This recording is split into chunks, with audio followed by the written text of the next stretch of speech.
Bonjour à tous. Aujourd'hui, en direct des Assises du journalisme, nous recevons Élodie Vial. Bonjour. Vous êtes responsable du bureau journalisme et technologie à Reporters sans frontières. Donc vous vous occupez essentiellement de la cybersécurité, de la sécurité des journalistes. Est-ce que vous pouvez nous définir ce que c'est la cybersécurité déjà ?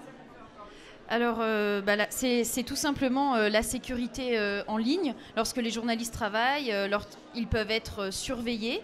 C'est la sécurité aussi des sites, des médias qui peuvent être attaqués. Et puis, depuis quelque temps, Reporters sans frontières a documenté, identifié une nouvelle menace qui est le harcèlement en ligne des journalistes dont ils sont de plus en plus victimes, et ce, à l'échelle mondiale. Concrètement, vous me parliez de cybercensure avant. Concrètement, qu'est-ce que RSF fait pour lutter contre cette cybercensure ? Alors, RSF a lancé à l'occasion de la journée mondiale de lutte contre la cybercensure le 12 mars dernier l'opération Collateral Freedom. C'est une opération qu'on mène depuis plusieurs années et qui vise à remettre en ligne des sites, des médias qui ont été censurés, notamment dans des régimes autoritaires. C'est-à-dire que ce qu'on appelle les prédateurs de la liberté de la presse bloquent des sites. Eh bien, nous leur disons, les médias que vous voulez censurer, nous allons les remettre en ligne via une technique dite du mirroring. On crée un site miroir et ça a permis à 24 médias aujourd'hui d'être de nouveau en ligne, notamment cette année au Burundi, à Oman et en Iran. D'accord. Donc au sein de ce bureau, vous travaillez donc sur la cybersécurité des journalistes. Vous gérez plusieurs types de situations. Est-ce que vous pouvez nous en dire plus ? Qu'est-ce que c'est comme situation ? Alors, la situation des journalistes, effectivement, Reporters sans frontières est présent dans plus de 130 pays à travers notre réseau de correspondants. On a 12 bureaux à l'étranger. Donc, on fait face à de multiples demandes et de multiples situations.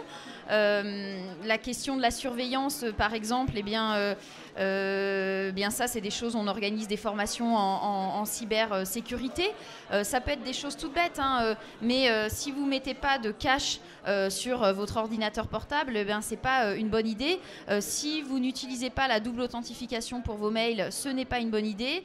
Ça passe par des réflexes simples, mais évidemment, il y a des réflexes beaucoup plus complexes à adopter lorsqu'on est sur des terrains en crise, mais pas que.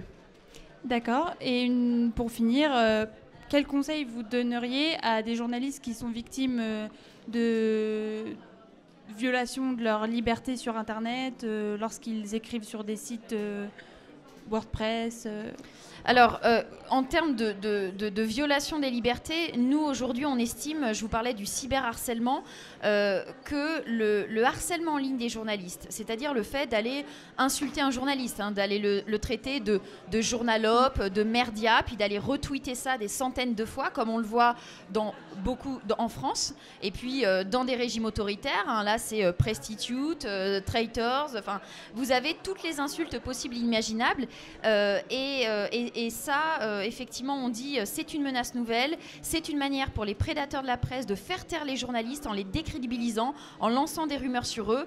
Et ça, c'est effectivement, nous, notre rôle en tant qu'ONG, c'est de quelque part de lancer la sonnette d'alarme sur ces menaces. Bien, merci d'avoir répondu à nos questions, Élodie Vial. On se retrouve plus tard dans la journée pour d'autres interviews. Merci beaucoup. Merci.